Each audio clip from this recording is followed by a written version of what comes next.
you have one, you can place it Is right there here one for that you. can I grab another one? Let me check and see.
Good evening.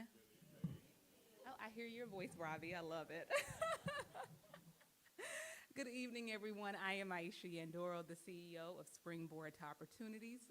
Thank you for taking time out of your busy schedule and lives to join us this evening. This work is often challenging, so the moments of joy are that much sweeter.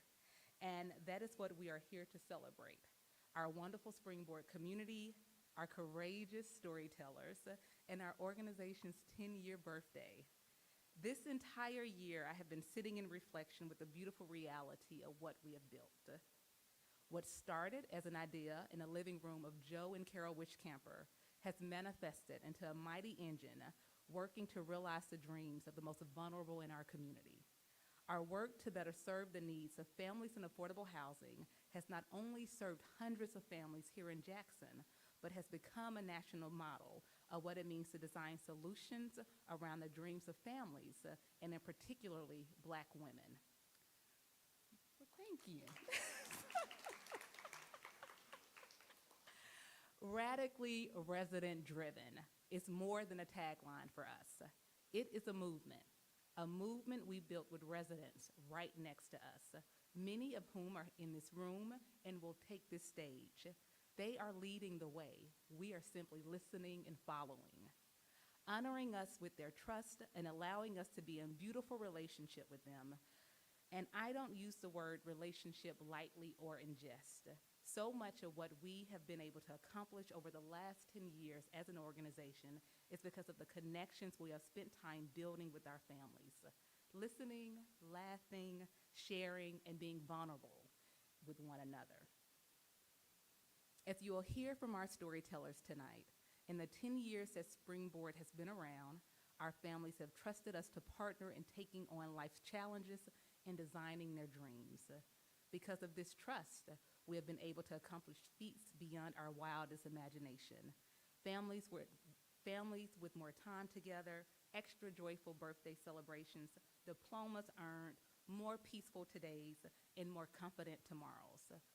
When you walked in tonight, I hope you noticed the beautiful illustrated timeline of Springboard's journey. Don't worry, if you missed it, you'll have an opportunity to see it afterwards.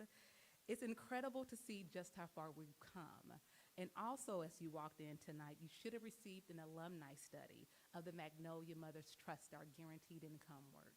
And we're really excited about this study because it is the first time that we've been able to go back from 2018, bringing it forward to 2022, really showing the significance of cash and how a relatively small amount can allow you to have agency, freedom, and dignity beyond the time that you're receiving that guaranteed income.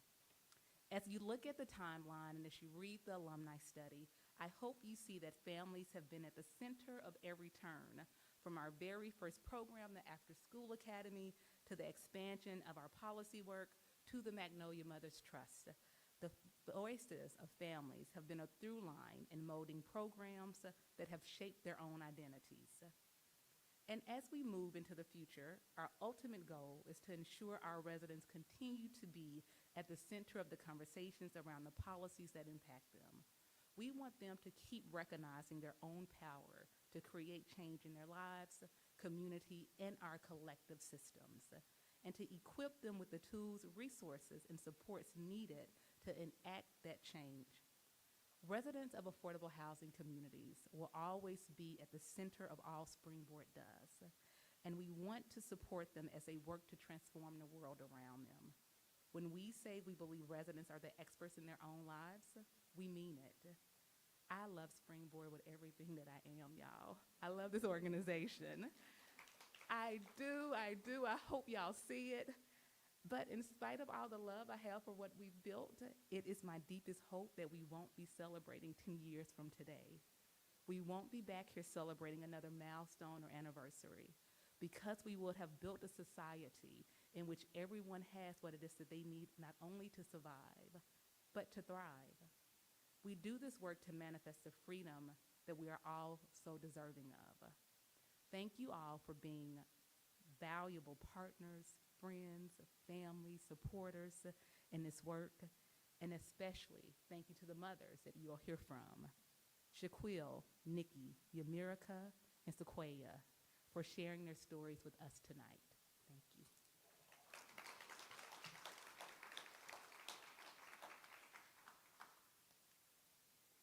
Good evening. My name is Sarah Stripp, and I am the managing director here at Springboard. And while I often wear a lot of different hats in my role, I can say very confidently that the biggest joy of my professional life over the last few months has been getting to work with these women as they prepare and get ready to tell their stories that they're going to share with each of you tonight. Each storyteller very quickly identified in their first meeting with me a story that they wanted to share and that they knew felt significant and important to them. And as we continued to peel back those layers in subsequent meetings through their stories, we discovered that that moment or piece represented something so much more for them. They were willing to dig deep and be vulnerable and share a part of themselves through their story, and we are all going to be better for hearing them tonight. Tonight, you'll hear stories about motherhood and carrying on legacies, finding independence and agency, creating safe and inclusive spaces, and rediscovering oneself after difficult seasons. And I think I speak for all of us when I say that it is an honor for each of us to have been invited into your stories tonight. Our storytellers tonight are Shaquille Washington, Yamiracle Cleveland, and Condria or Nikki Moore, and Sequoia Coleman. They will come up one after another over this next part of the program, and the order will be listed in your program, so if you want to remember their names, you should be able to see them there. Please feel free to offer loud applause and cheers after each storyteller. I am sure that you will want to. So without further ado, we will let the storytelling begin. Please join me in welcoming Shaquille to the stage to start us off.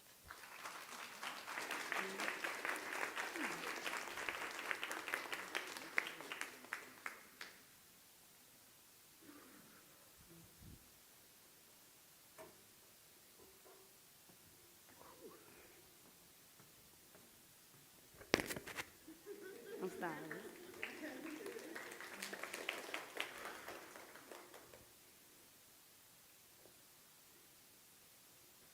I'm sorry, y'all. I'm trying to.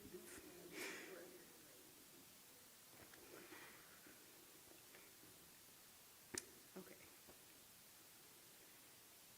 When I found out I was pregnant, I knew a lot was about to change.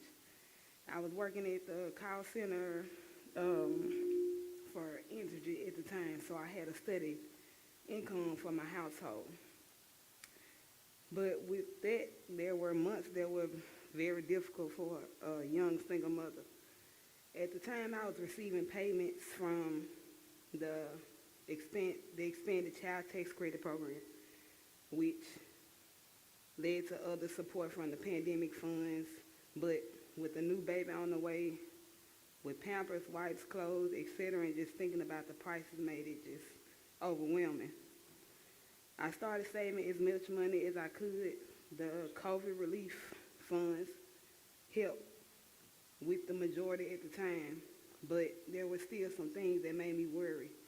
I had to leave my job at 7.5 months pregnant because of high risk. I couldn't keep food down. I was in and out the hospital. I almost was at risk of losing me and my child. I'm sorry.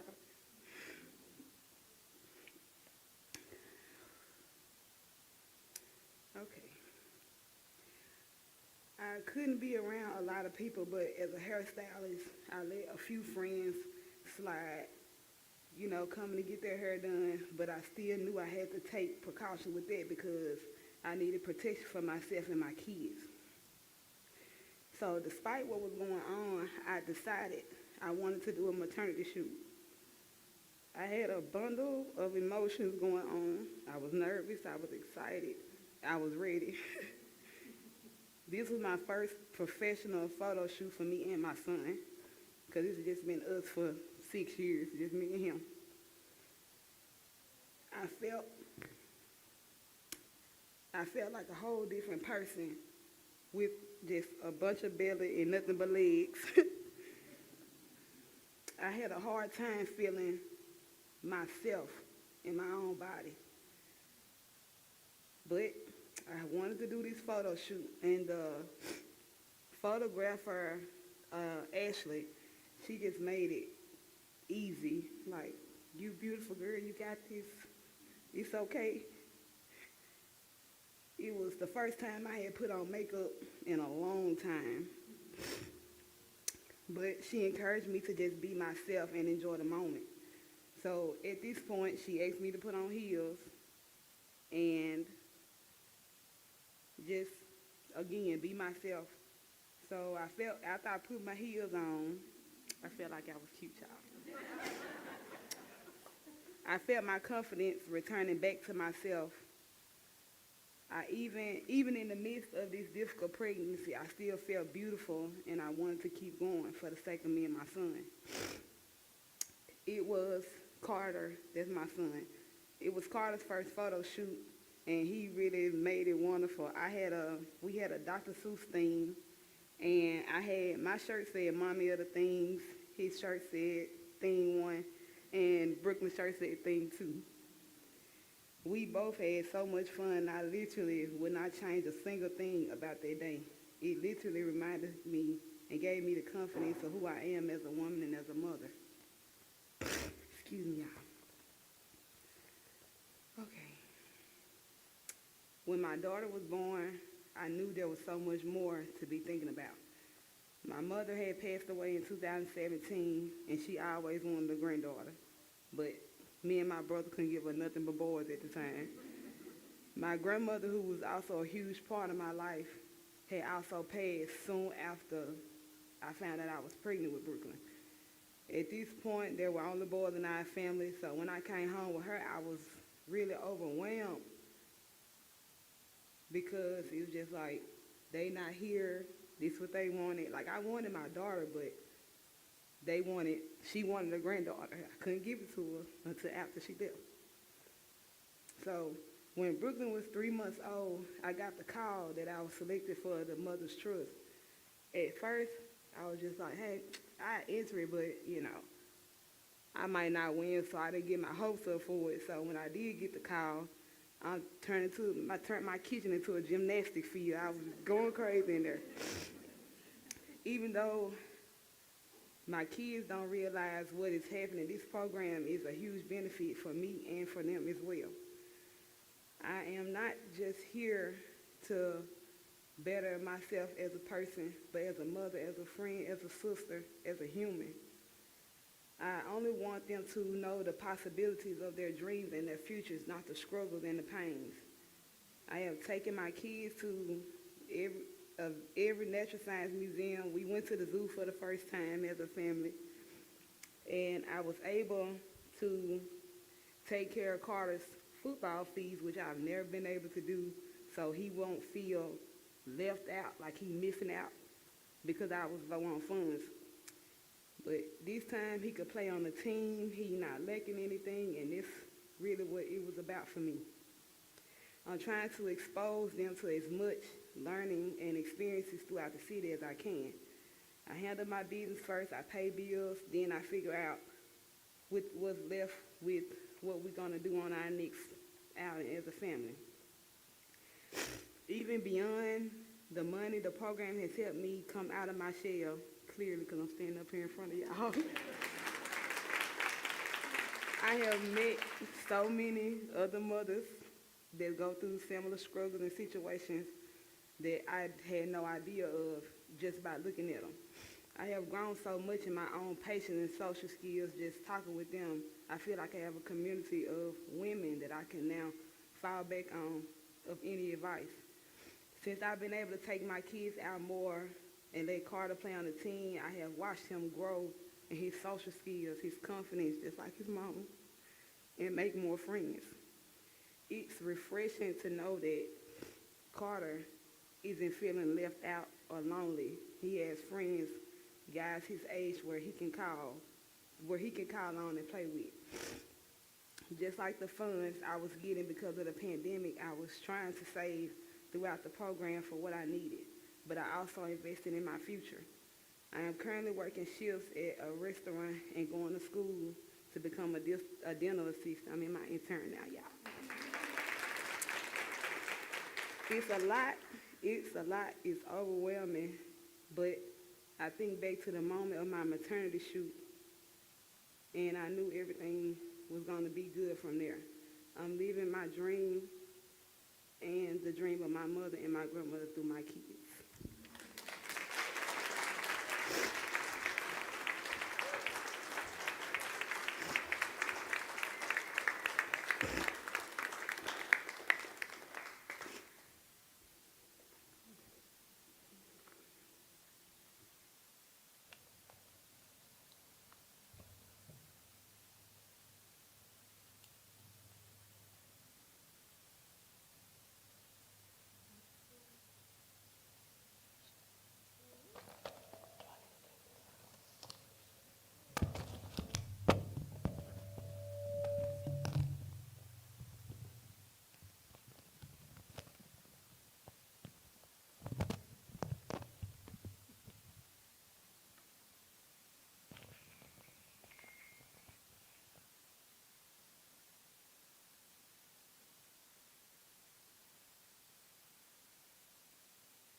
Oh, wow, okay.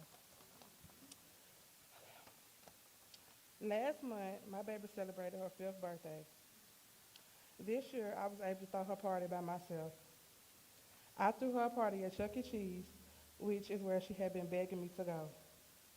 Upon arrival to Chuck E. Cheese, all I could hear was, "Mommy, can I go play?" She was so excited to finally be there. Once I gave my baby her play card to go play, she took off. She got on rides, ran around freely, took pictures in the photo booth, and even danced with Chucky. She really enjoyed herself and could not stop smiling. This was her dream birthday party, and I was so proud that I was able to make it happen for her. Before this birthday party, I wasn't always able to provide great birthday parties for my baby by myself. Her first 2 birthday parties was decent because I had assistance from her dad. But after splitting from him, he really didn't want to help with her as much anymore. And my baby daddy really wasn't reliable, isn't reliable due to his narcissistic characteristics. And trying to co-parent with him when it comes to my child is very unbearable at times. He could be very manipulative and violent when he doesn't get his way. And as a mom, I try to do everything I can to protect my daughter and help her see the world as a kind and safe place. But I also want to make sure that she feels loved and celebrated, especially on important days like her birthday. I hated depending on him to provide for my daughter the things she wanted and needed. I did my best to protect her from his issues and anger. But having to deal with him was very stressful and painful for me. So not having to depend on him or ask him for anything towards my baby party this year, it was like a breath of fresh freaking air, you know, because she told me I couldn't cuss, okay? So, yes, I currently work full-time at a mental health facility, helping people with intellectual disabilities find employment and gain independence. Sometimes I'm also a job coach, meaning that I go on the site with them and make sure they understand their job and that they're not getting taken advantage of. And I enjoy working with my clients, even though the job can be very challenging and mentally draining. And I would like to stay in this field because I am able to help people and care for them. But even working full-time, it isn't enough income for me to be able to provide for myself and my daughter with complete independence like I would want. I only get paid once a month, and there is no way that the amount I make can cover my expenses or allow me to save for future expenses or big events in the way that I would want to. So this year, with the funds from the Magnolia Mother's Trust, I was able to gain some independence and freedom. I was able to provide for my baby in a way that I've been wanting to without having to rely on people who I needed out of my life for my own mental well-being and safety. Speaking this into existence, but I want to know that me and my baby have enough money to cover all of our expenses and have some left over and put away for a rainy day. I want to be able to buy us a home where my daughter can play freely without worrying about neighbors or being in a tiny space. I want to be able to say yes to her more often than I say no. So this year, at my baby party, I was able to pay for her outfits. I was able to get the party table at Chuck E. Cheese, the cupcakes, her unicorn decorations, and I did that all by myself. And the amount of fun my daughter had, it was priceless. So the money was very well spent. I was glad I was able to provide my baby what she wanted for her birthday and was so happy that she enjoyed herself. My baby birthday party this year may not seem like a big deal to other people, but it meant a lot to me because I was able to give her everything she wanted for her birthday, and I was able to make that happen for her by myself.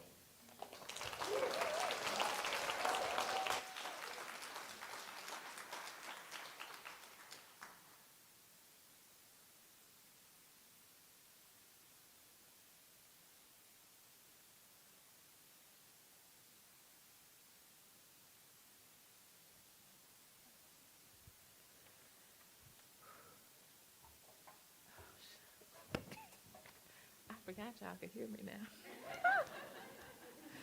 um,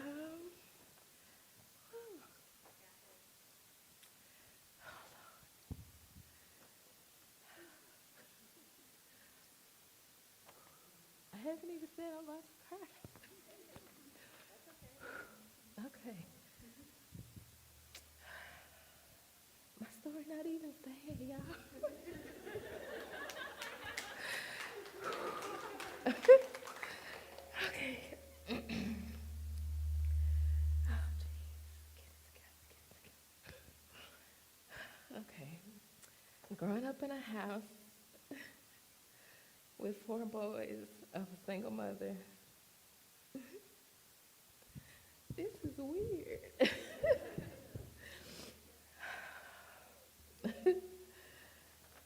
I gotta pretend I'm a teacher and I'm in the classroom. Okay. Growing up in a house with 4 boys of a single mother was difficult at times. Mom was working a lot, and my brothers didn't want their little sister around all the time. As a result, I enjoyed going to school. I got to be around my classmates and my teachers. I didn't always plan or try to be, but I was always the teacher's pet. And likewise, I had a few favorite teachers as well. Those teachers saw something in me that I hadn't yet discovered. Those teachers put in that extra 2 or 3 minutes and encouraged me, talk to me, to let me know that they saw me. And that meant a lot, not because my mom didn't care, but because she really didn't have much time sometimes.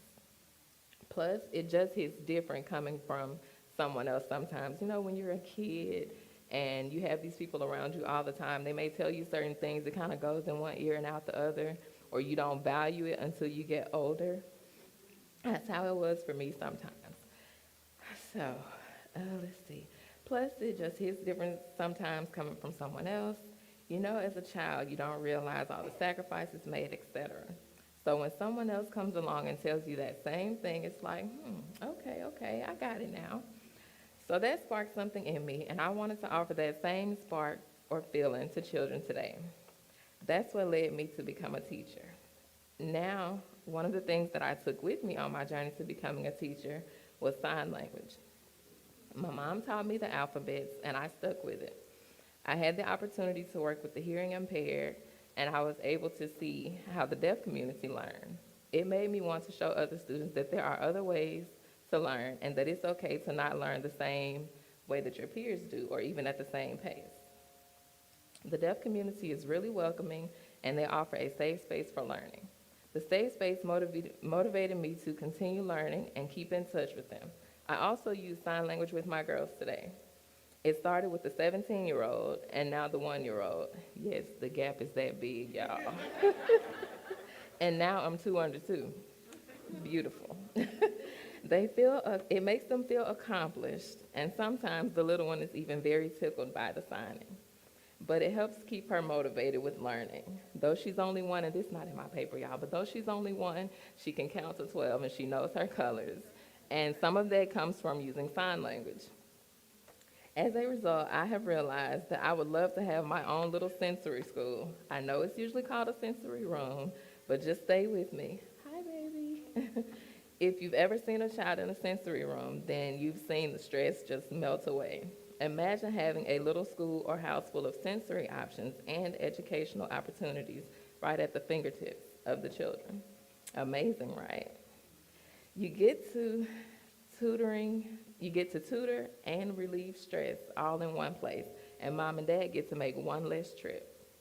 While I didn't have a sensory room growing up, I had so many positive experiences throughout my life, and I want to be one of those sparks that I mentioned before for others. I want our children to understand that while education is a great requirement, knowledge is vital.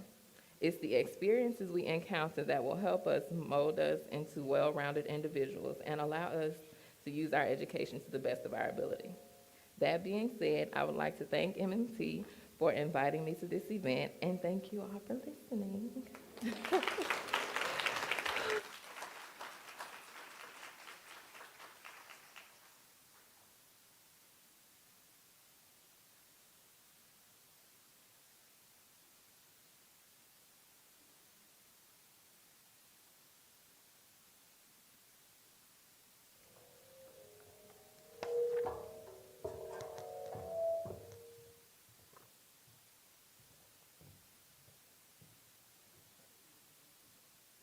I think my mic.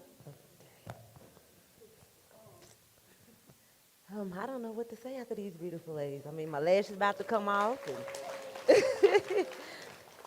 we got our whole table crying. But I'm gonna go ahead with my little boring story. Okay. Last spring, I felt like everything was tumbling in on me. I had been working in production, and as I was told that past fall that I needed to make a decision, I had asked them if they could adjust my hours to ensure I could put my daughter on the bus in the morning. And I was told to either leave her outside to catch the bus on her own or quit my job. The bus come when it's dark outside, and crime in Jackson, y'all know, the crime in Jackson is too high for that. I was told to pick. You either have to pick your job or your child. I knew as a mother, I had to pick my daughter. I went from working 35 hours a week to having nothing. On top of that, my car broke down, and I didn't have, excuse me, I didn't have my own transportation anymore. I was feeling as if I was losing myself and overwhelmed. I was so tired of not feeling like anything was looking up for me. And then I get an invite stating that I was going on a trip of a lifetime. I mean, for me, it was always on my bucket list to go to Aspen, Colorado. Ever since I heard T-Pain rap about taking somebody to the cabins in Colorado when I was a teenager. But I never had no idea. My mom was over there, she could tell y'all.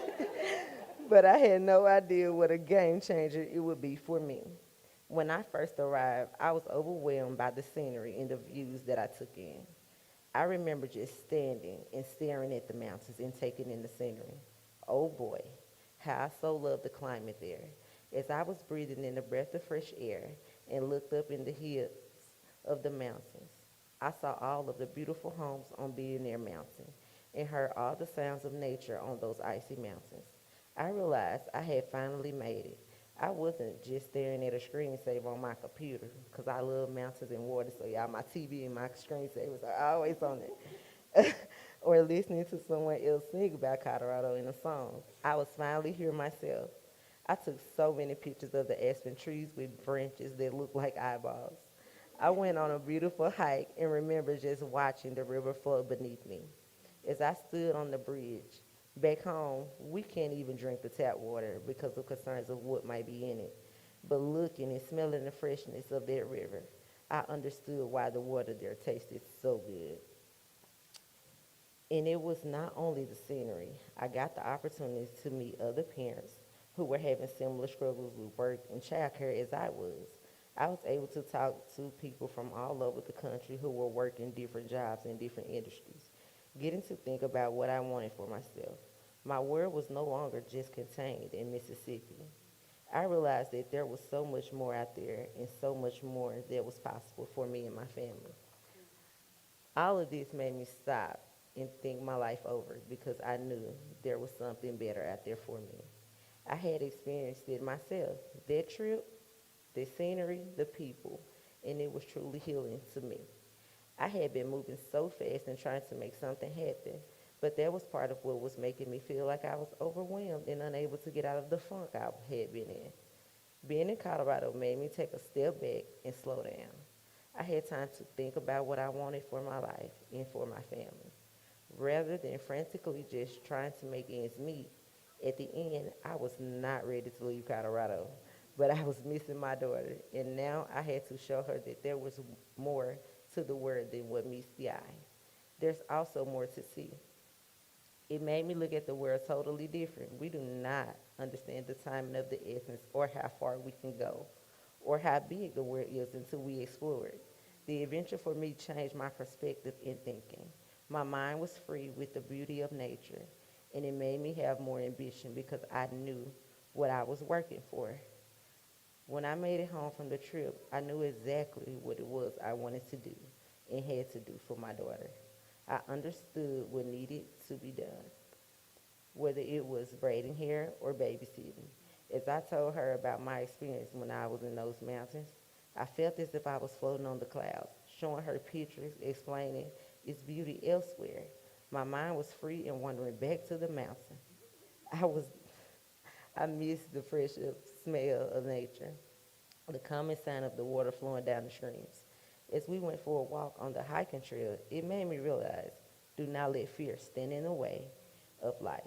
Take risks, and you too may find yourself staring at the mountains or just getting over your fear of flying to experience a better opportunity. It was just the break and the uplift I needed. I'm still thinking about living in Colorado. Don't get it twisted, y'all. With my family, I never imagined I would be able to get inspiration from the mountains, clouds, and nature. I'm so happy I stepped out on faith and Springboard offered me to experience this amazing adventure. In due time, and what God has in store for you is for you. When time, when that time comes for me to make that transition, my family and I will not look back.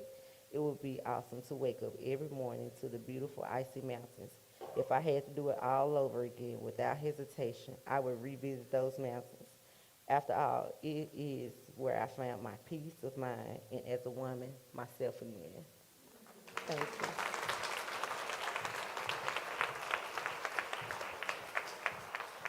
you. Y'all, please join me in another round of applause for those amazing storytellers. Yes. And now we have an opportunity to go a little deeper. We are so fortunate to have Angela Garbes here with us this evening, who will be moderating a conversation. Angela is the author of Essential Labor, Mothering as Social Change, called A Landmark in a Lightning Storm by The New Yorker. Her first book, Like a Mother, was an NPR Best Book of the Year and a finalist for the Washington State Book Award in Nonfiction. Her writing has appeared in the New York Times, The Cut, New York, Bon Appetit, and featured on The Daily Show with Trevor Noah and NPR's Fresh Air. Garbes is a community advocate for reproductive justice, working families, and equity and inclusion. Her TED Talk, What Working Parents Really Need from Workplaces, quickly reached over 1 million views. As a first-generation Filipina American, Angela lives with her family in Seattle. I invite Angela and our storytellers to the stage.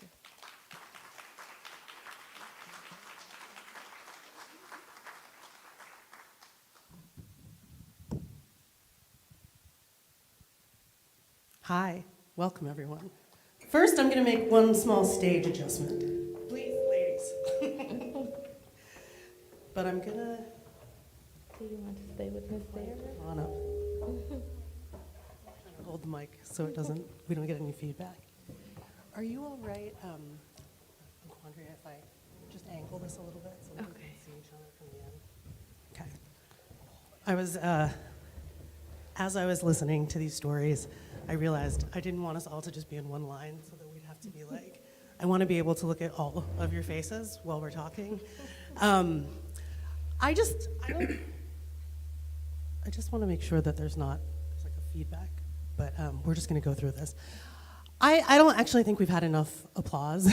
So I want to say that as someone who writes, it takes a lot to put your story down on paper.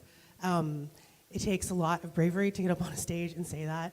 All of these things, to admit your vulnerabilities and to share all of that with us. So what you guys just did was work, and it was beautiful, and I'm really honored to have been here tonight to hear that. And another round of applause, please.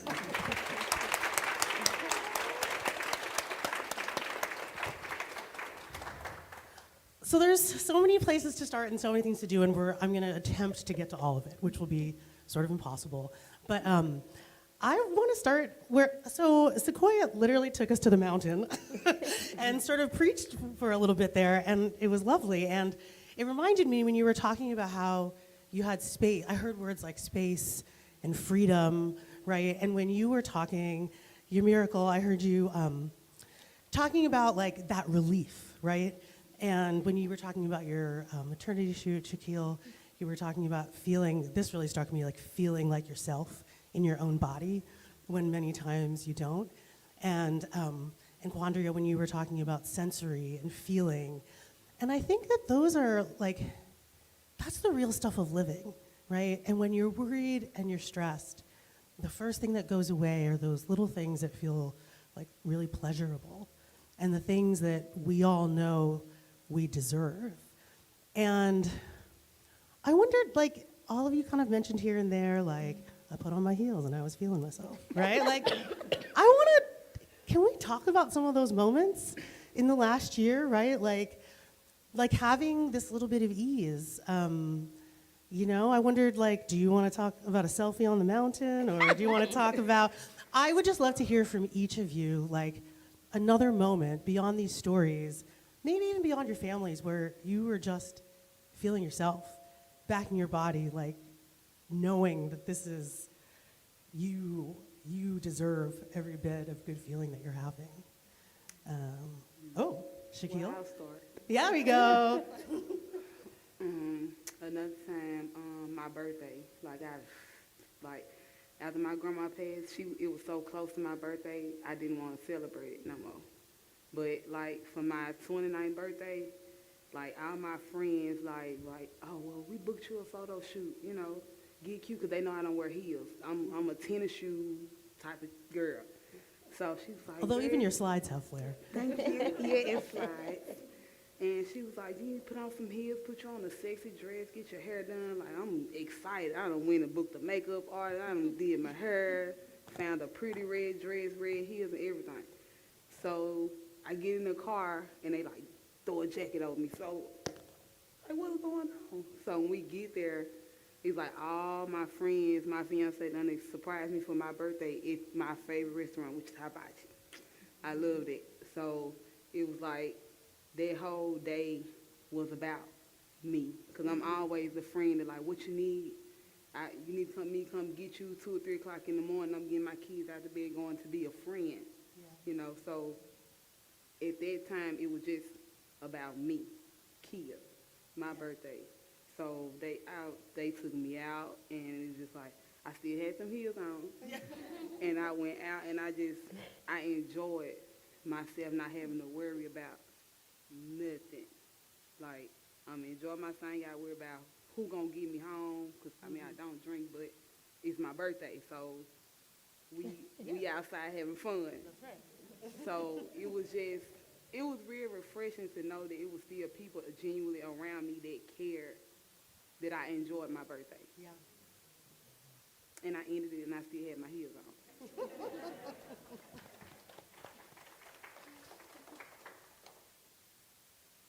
Sequoia?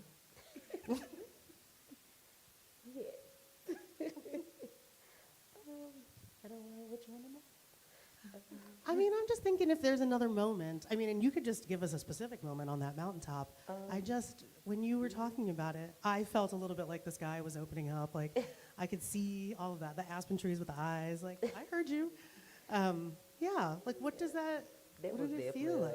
a moment for me because my mom, she's a big help, and at the time, she was the one getting me back and forth to work. And not only was she getting me back and forth to work, but she was also watching my daughter while I worked. So when it's ripped away from you, what do? And in that moment of feeling like now I'm going from making decent money to nothing at all, I need a breakthrough. And then I'm here today with my daughter who talks so much, right? so so it's like I'm confined to the house with her 24/7 now that I've lost my job and there's nowhere to turn. It's like these walls are caving in and she's steady talking like, I'm like, just hush for a second. But she never shuts up. So and so when I got that invite, it was a game changer for me because it gave me a break from her. And my mom knows, like, I don't ever take a break. And now that I have a 2-month-old, it's no breaks. But she is part of the reason why I like to do what I do. She is also the reason why I needed a break, my daughter. Yeah. And to get to those mountains with that It's break. funny it was how just peace love is and- so tied up in work in that way with yeah, family. but that hotel room and that big old bed, and I remember calling my mom and my nephew and my daughter and them, and my nephew was like, TT, turn it back to the mountain. I was showing him the mountains from like the hotel room. He was like, TT, turn it back to the mountain with the ice. And I was like, okay. And then he was like, can you go up and touch it? I was like, no. And, but I really wish I could have. And but it was just a great experience for me because it really opened my mind and it really had me to think about what I needed to do once I got back home. Your miracle. If you don't volunteer, I'll just call on you. So that's how this works. You want to just ask him something? Yeah, I mean, I'll go back to my original question, which was like, like I loved hearing about being able to give your daughter exactly what she wanted. And has there been a moment where you've been able to give yourself what you wanted or what you needed? I want to hear about the times that you've been feeling yourself this year because those are the things that I think you deserve. We all deserve those days every day or moments like that at least. And I want to hear about that. Me this year? Maybe last year. I went to Vegas. Okay. Like, And can you not tell us about it because what happens there stays there? I can tell you a little. Okay. Yeah, I was able to go to Vegas, and I stayed out there for like a week, and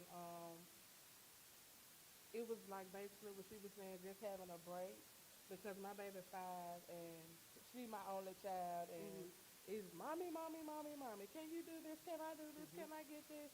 And so, yeah, she be worrying me. And so I was able to go to Vegas, and I was out there for a week. I had fun. It was nice being able to like, cause like Vegas never sleeps. Right. They really don't party until like 1, 2, 3 o'clock in the morning. So it actually felt good to like be off of the schedule home. Yeah, Like, we yeah. gotta wake up 6 o'clock, Yeah. get me ready, No, get my baby you're ready. like on grown folks time. Right, Yeah. so it felt good that like I could wake up, cause I drink.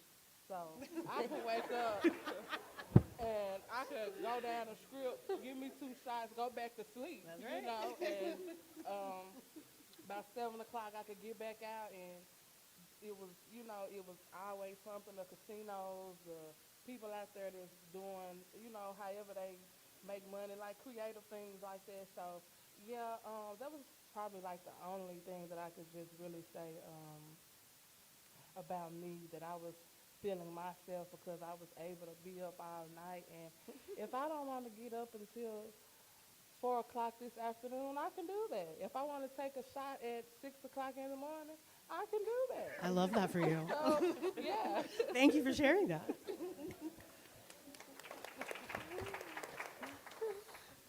And Quandria.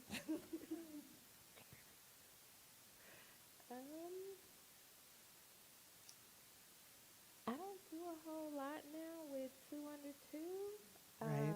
But when the time comes, I will definitely put on some heels. um, I guess for the most part, I just like to have a wash day, to be able to wash my hair and get my nails done.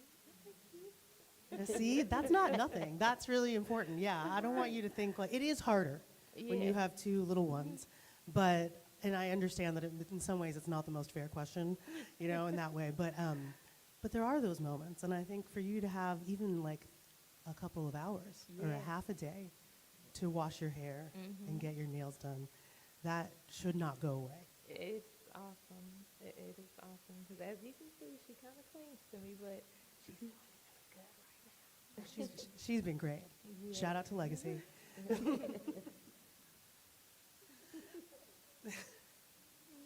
Oh.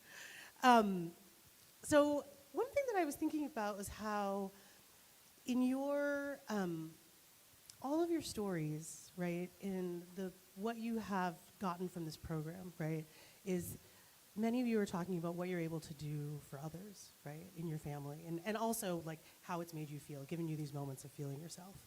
But one thing I noticed is that all of you have talked about other work that you're doing and how this gives you the ability to dream of the school that you want to do, right? And they're all also jobs caring for other people. And this is something where the part of the reason I'm so honored to be here, and I want to thank Dr. Aisha Nyandoro for inviting me.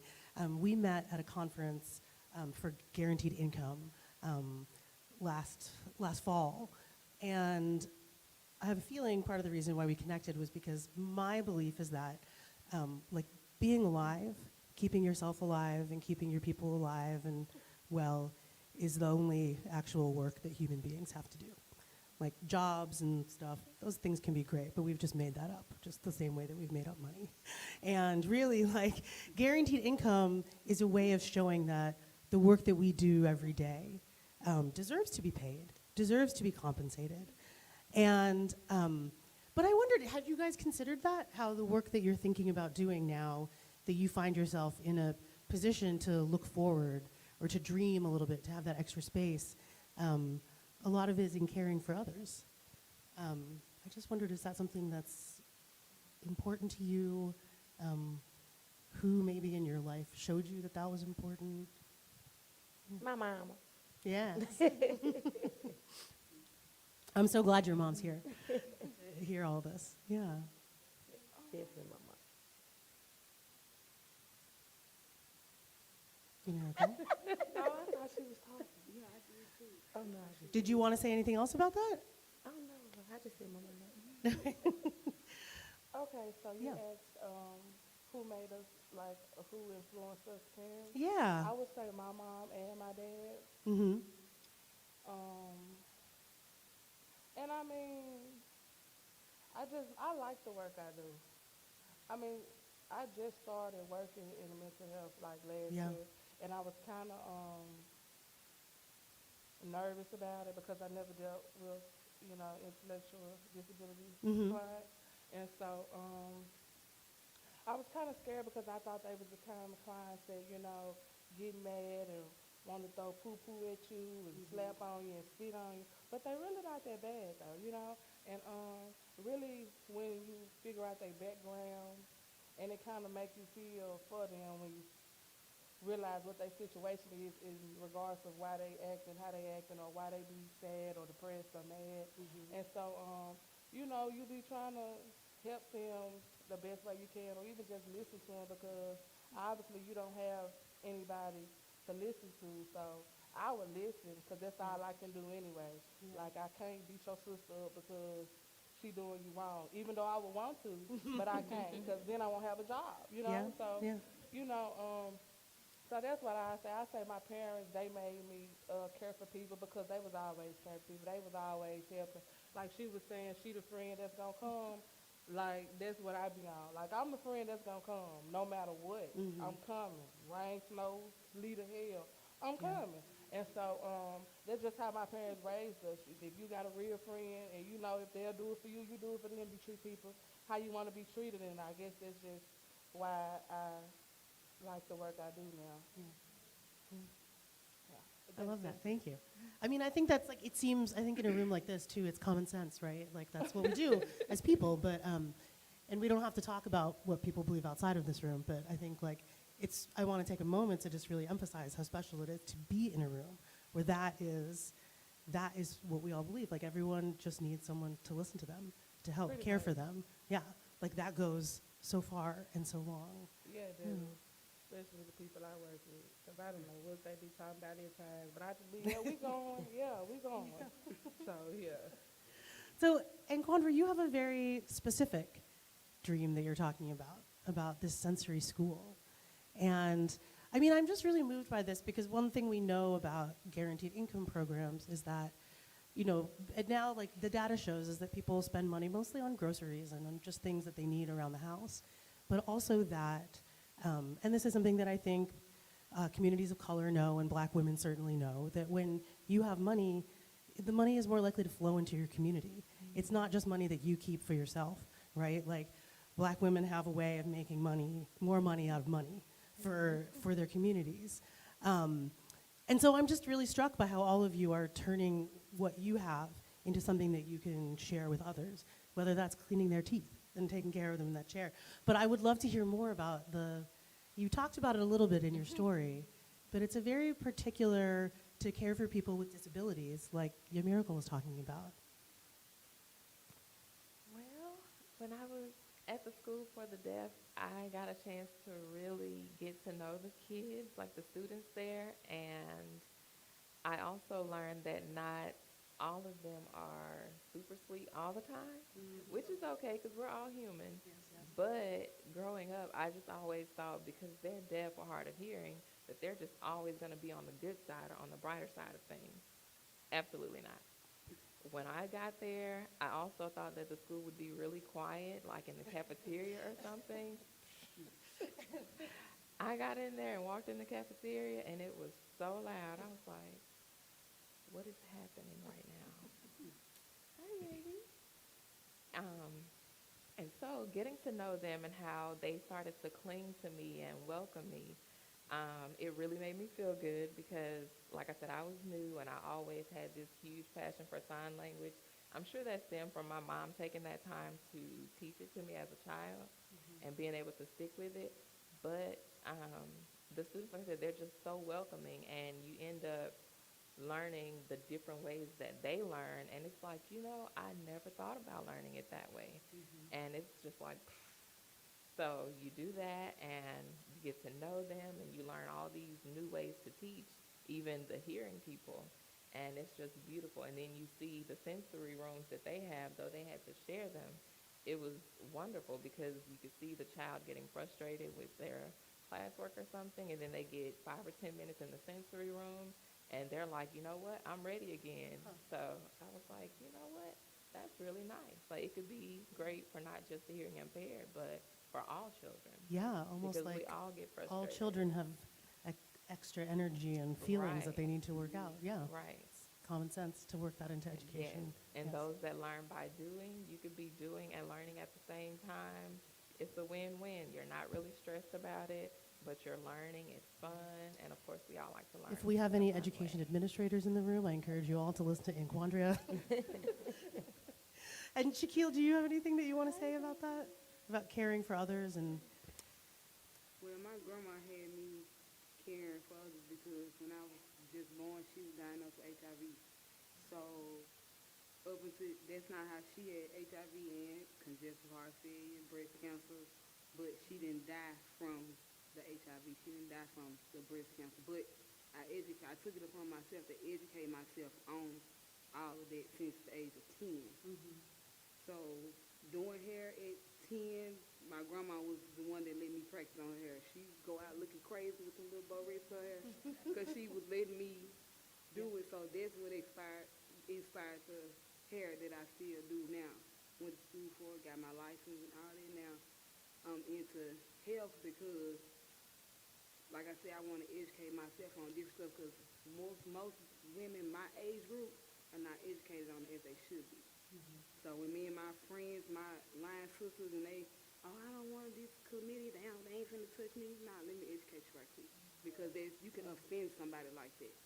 like, it offends me, and I don't have anything but my grandma did, and that was like a huge part of how I'm into health. Like, people can die from their teeth. Like, a nerve goes straight to your brain, and it's over with. Like, it's nothing that can be done. So I have patients now in my intern that come in that has HIV, and you got some women around my age, oh, I don't want that patient. I take them because I know how to talk to them because my grandma educated me on this. So instead of going to the medical field, I went somewhere where people wouldn't really think that you could die from just something in your mouth. It could because the nerves to your brain. Yeah. So that inspired me to do that, something that I want to stick with. Cause hair, learning how to do hair, it'll never go away from me. But educating educating myself on this, it was different, but I was willing to learn how to, care for patients that come in the office with HIV, AIDS, chlamydia, whatever they come in there with. You still got to treat every patient as if they have it, so won't nobody feel offended. I mean, I'm really moved hearing you all talk about giving everyone the care that they deserve, right? And I believe that that's in part because you're being given the opportunity to do that, and you're able to do that for yourselves and your family and extending it outward. And I'm just so thrilled to be here to listen to you tonight, and I hope that we all continue to listen to you for years to come. Thank you.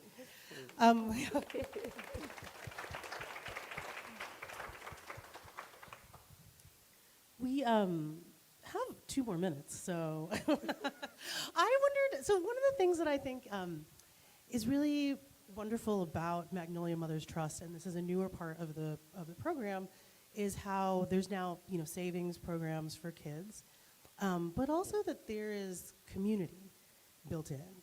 And so I know that you are learning from your peers and in touch with them, and I wondered if you maybe would each be willing to share something that you've learned from another woman in the Magnolia Mothers Trust, or just a moment that you felt supported, something like that. Just a way to shout out other people in this program.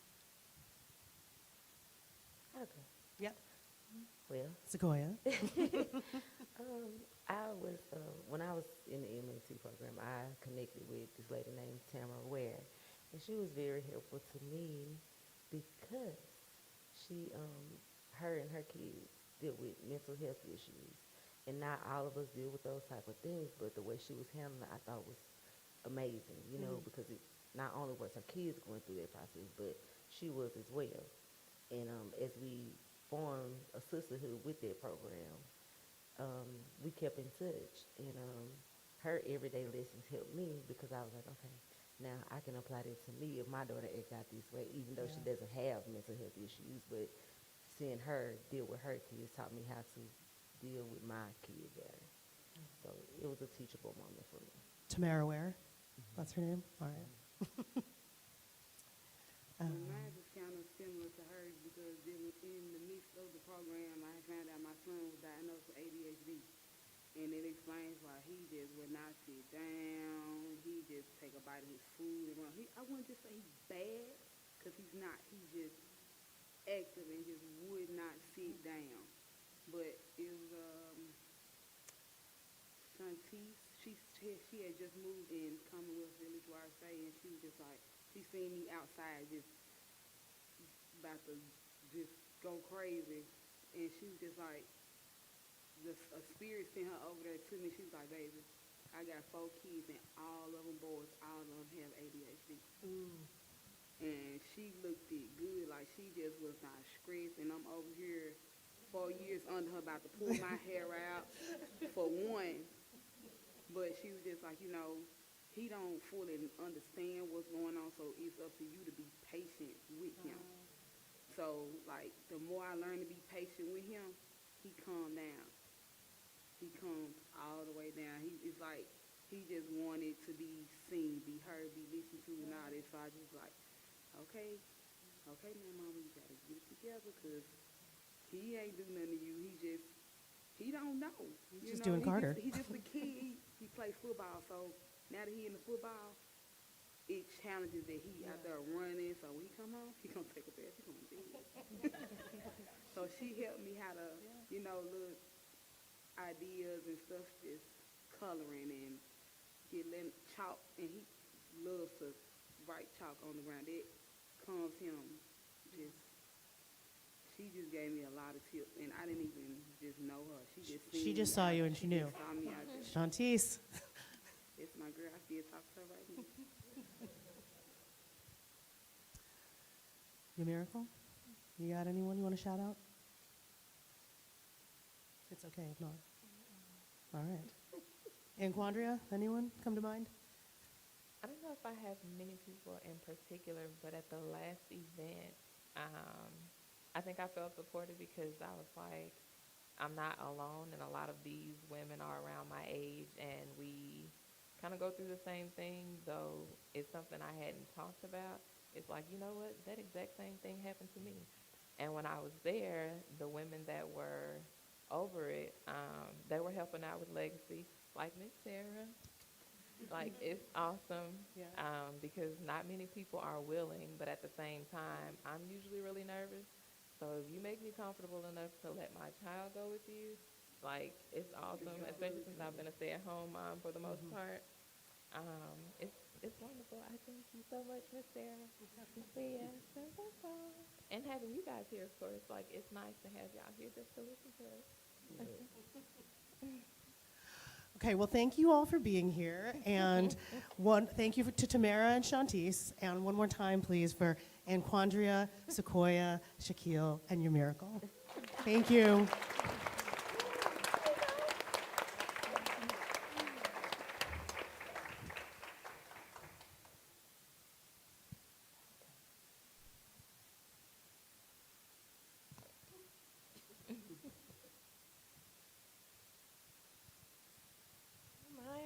Oh my.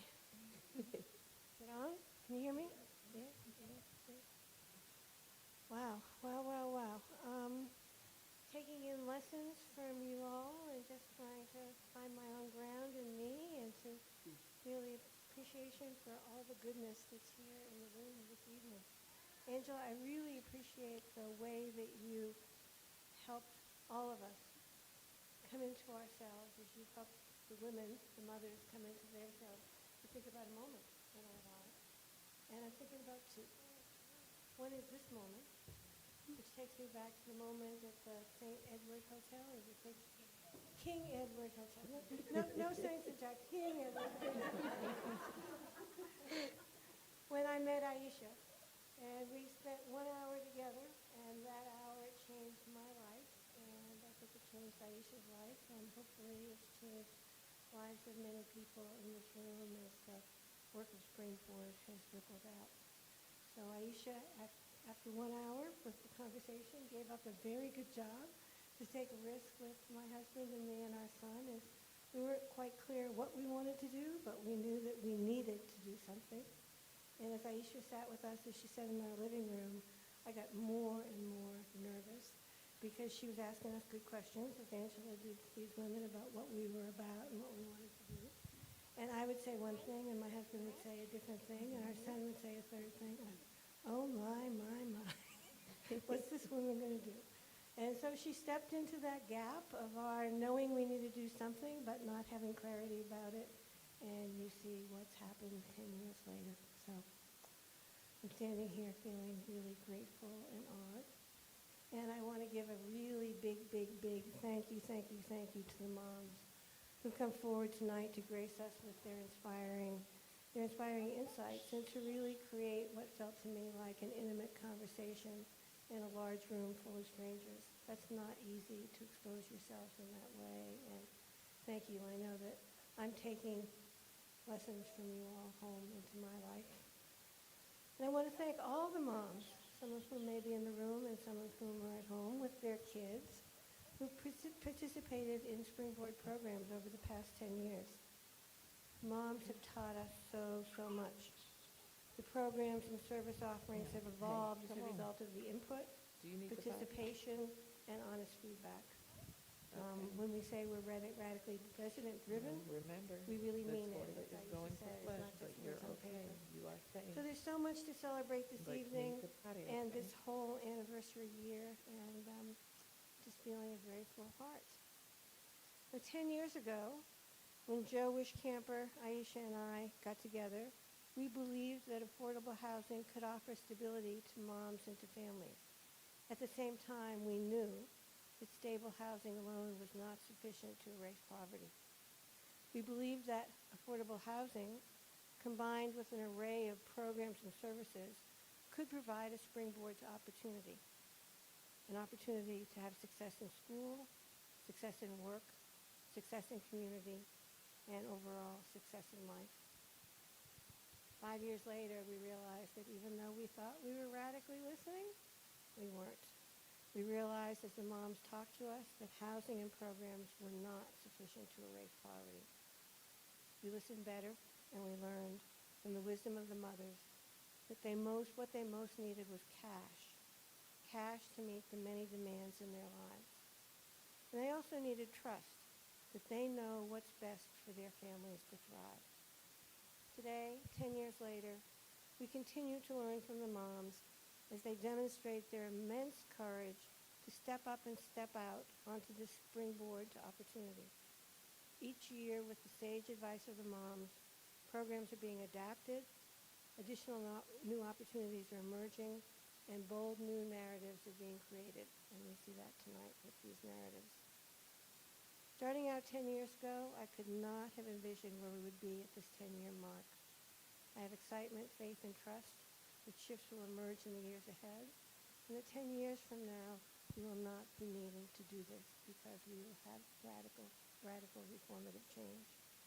So with a deep, deep bow to Aisha, and to the staff, and who've all made this happen, what a blessing. Aisha introduced me to the phrase, so much goodness.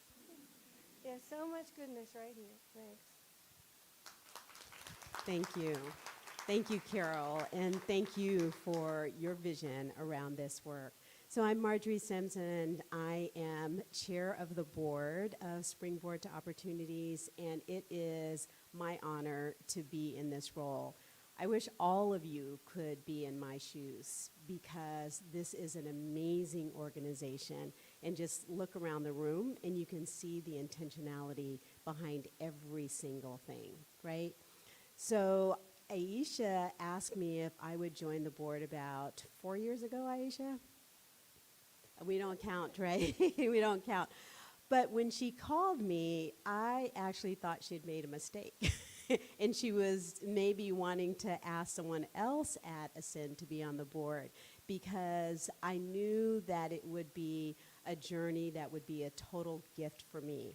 So being on the board is allowing me to understand the deep intentionality about the organization, just simply the name of it, Springboard to Opportunities, right? It talks about the need to expand opportunities for all people in community. And as you've heard, it's about radically resident-driven, work centered on the voices of the people in the community that know best about their lives and what's needed. And then what an amazing organization that's going to name that Black moms are the ones that are deserving in communities and giving them the opportunities. And then providing the space and opportunity for all of us to learn about what is working in communities and what's needed in communities. So I thank you all for being here. And I will just end by sharing with you one of my favorite poems is I Will Not Die an Unlived Life. And a specific part of it is, what comes to me as seed should go on to the next as blossom, and what comes to me as blossom should go on as fruit. And that is at the heart of what Springboard to Opportunities is doing. And so, Aisha, I thank you. I thank the rest of the staff. I thank the other board members. And if you are a donor to Springboard, I hope that you will write a big check about whatever that amount might be for you, because your support of the organization really matters. and hopefully one day you'll be in my shoes, but it's going to be in the next 9 years because 10 years we're not going to be here, right? Okay, thank you all.